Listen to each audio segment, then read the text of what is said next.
J'ai épousé M. Ricard Claude en 1964 et je suis veuve depuis 23 ans. Je suis née en Algérie française, et je suis revenue comme tout le monde en 1962, j'avais 20 ans. Voilà. Et vos parents étaient depuis longtemps en Algérie? Mes parents, on était depuis 4 générations. Alors du côté de ma mère, c'était des Espagnols qui ont eu la naturalisation française. Et du côté de mon père, non, c'était des Français de France, quoi. Et vous êtes né à quel endroit en Algérie? Alors je suis née à Saint-Eugène, c'est une commune qui était à Alger, Saint-Eugène-Alger, une commune qui est passée au 6e arrondissement d'Alger juste avant qu'il y ait l'indépendance. Voilà. Et on est nés, j'avais deux sœurs, on est nés toutes les trois au même endroit, dans la chambre de la grand-mère, dans la même maison. Et on vivait toute la famille ensemble, quoi, en tribu. La grand-mère, les oncles, les tantes, voilà, on n'était pas une famille, on était une famille pauvre, mais on avait beaucoup d'amour, beaucoup de liens familiaux, quoi. On était très entourés parce que mon père est parti 3 ans et demi à la guerre. Je sais pas, moi j'avais 6 mois, il est revenu, j'avais 3 ans et demi. Donc maman, ben, elle a été placée parce qu'elle n'a pas pu faire des études et elle avait que cesse de travailler pour nous permettre à nous de faire des études. Elle s'est mariée avec mon père, elle avait 17 ans. Hein. Mais elle ne voulait pas ça pour nous. Voilà. Elle voulait que nous, on fasse des études, qu'on soit indépendants. Et c'est ce qui s'est passé. Et vous avez fait des études en Algérie, vous Oui. avez travaillé dans une banque. Voilà, après travailler dans la banque, parce que je voulais faire institutrice, mais j'avais raté mon entrée à l'école normale de 5 points, il fallait que je me représente en septembre. Mais pour les vacances, j'ai trouvé ma place à la banque, et ils me gardaient. Et comme je gagnais pas mal d'argent, ben, j'ai préféré gagner de l'argent que de faire encore des études. Et j'ai pas été à l'école normale, quoi. Vous vous êtes marié en Algérie ou en France? Non, j'ai connu mon mari en France. Même en Algérie, je ne le connaissais pas. Voilà, je l'ai connu ici en France. Vous êtes rentré en 62? En 62, voilà. Mais on est rentré, ma soeur, ma jeune sœur et moi. Mon père, il nous a laissé, enfin, il est rentré un soir précipitamment parce qu'on n'avait pas de famille. On n'avait personne. Et un soir, il a dit, les filles, il faut qu'elles partent. Et il nous a laissé sur le tarmac, moi avec un peu d'argent et puis une adresse, l'adresse de son parrain et sa marraine de guerre, de la guerre de 40, que ma mère avait gardé des relations, quoi, par écrit. À quel endroit? À Montceau-les-Mines, en Saône-et-Loire. Comment vous êtes arrivé dans le Var? Alors dans le Var, ça a été aussi tout un périple, parce que, bon, il fallait, après, un mois après, ma soeur qui était mariée, ma soeur aînée, était mariée avec un militaire. Ils sont venus, ils avaient un mois de congé, ils sont venus pour nous placer, pour s'occuper de nous, parce qu'on ne pouvait pas rester vitam aeternam Et donc on a placé ma jeune sœur dans une école en pension, du côté de Paris. Et moi, ben, il fallait que je trouve du travail. Et puis, alors on était à Paris. Bon, à Paris, je trouvais du travail. Il y avait les frères à mon beau-frère, mais mon père, il n'a pas voulu me laisser toute seule à Paris. Et j'avais le frère à ma mère qui est arrivé dans le Vaucluse, chez un copain, et je suis descendue dans le Vaucluse avec eux. J'ai vécu, c'est moi, et on a eu la chance que mon père, travaillant à titre civil dans l'armée, il a été muté à Toulon. Voilà, c'était la merveille des merveilles, parce qu'on n'était pas loin de la mer, enfin, il y avait la mer, et Toulon ressemblait un peu à Alger, quoi. Et donc, moi, on est revenu à Toulon, comme on a été très bien accueillis, logés, tout par l'armée. Voilà, et j'ai fait du porte-à-porte, et j'ai trouvé du travail facilement. Heureusement que c'était une période où il y avait du travail.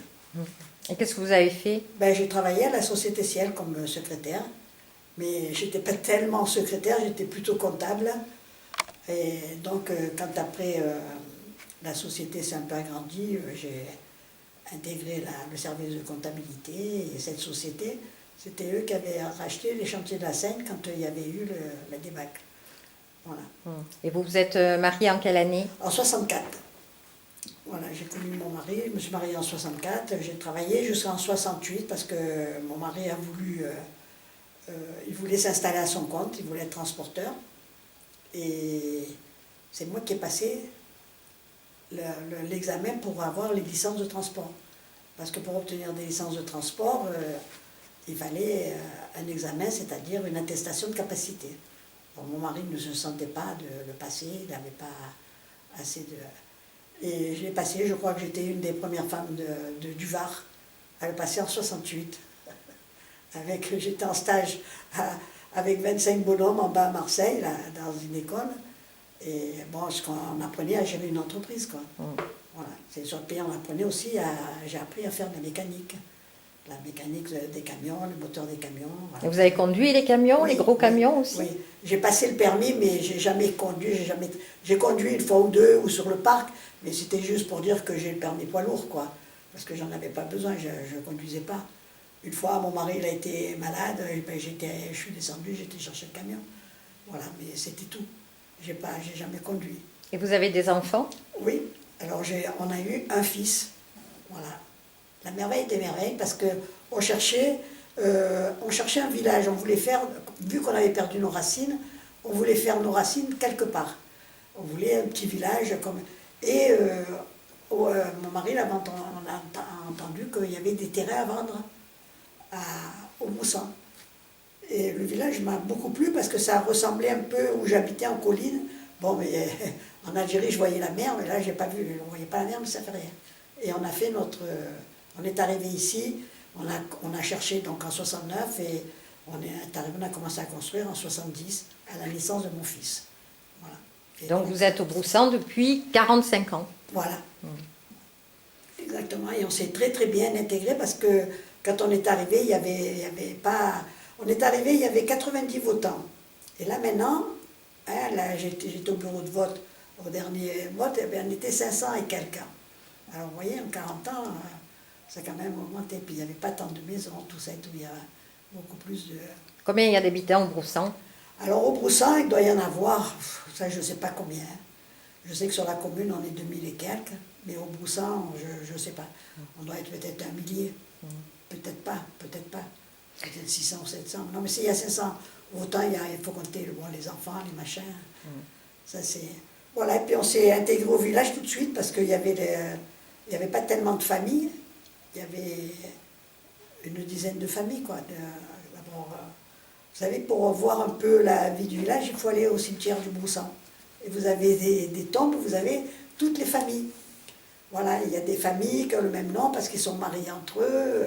Voilà, il y a 4... et à l'heure d'aujourd'hui, des anciens, il n'y en a plus beaucoup. Vous avez beaucoup participé à la vie associative aussi de la commune, notamment à la mairie d'Évenos. À la mairie, voilà, on s'est présenté. Enfin, on ne savait pas du tout ce que c'était les élections. On ne foutait pas. On était arrivés, nous, avec mon mari, puis c'est eux qui sont venus nous chercher.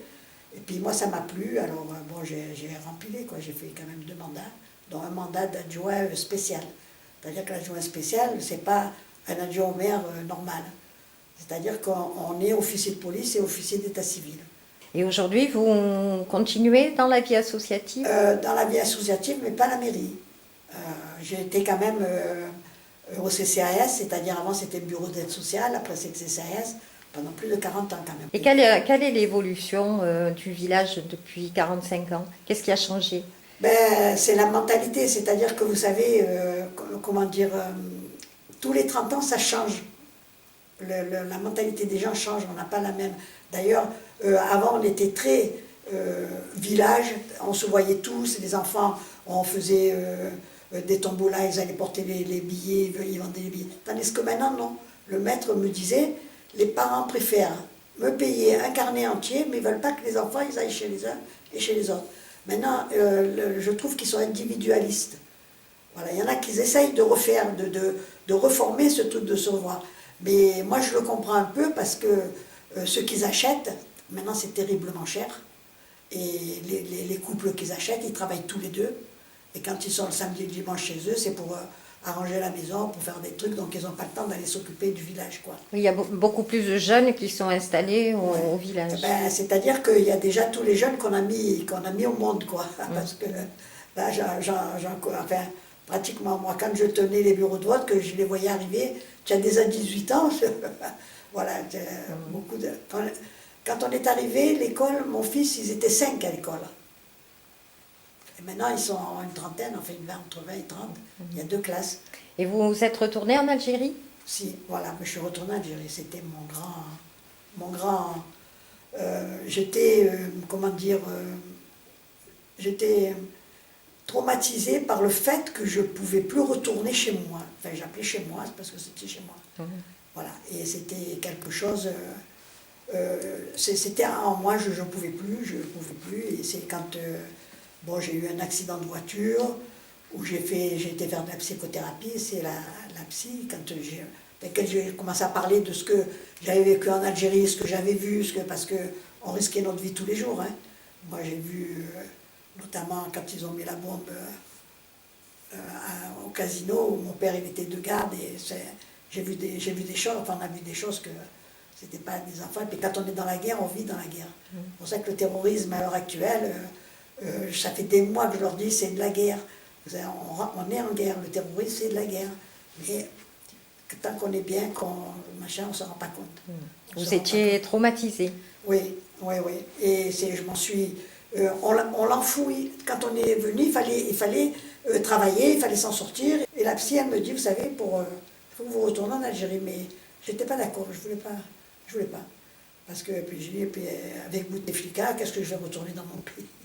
Alors elle me dit, mais qu'est-ce que vous en avez à foutre de Bouteflika? Et puis, on s'est retrouvés tous les élèves, en fait pas tous, quelques élèves de la classe de 3e. C'était en quelle année? En 2005. En 2005. Et on a écrit au journal El Ouata pour qu'il nous trouve les 3 musulmans qui étaient dans notre... Parce que les Arabes, c'est pas tous qui venaient en secondaire, hein. C'était ceux qui étaient des familles un peu...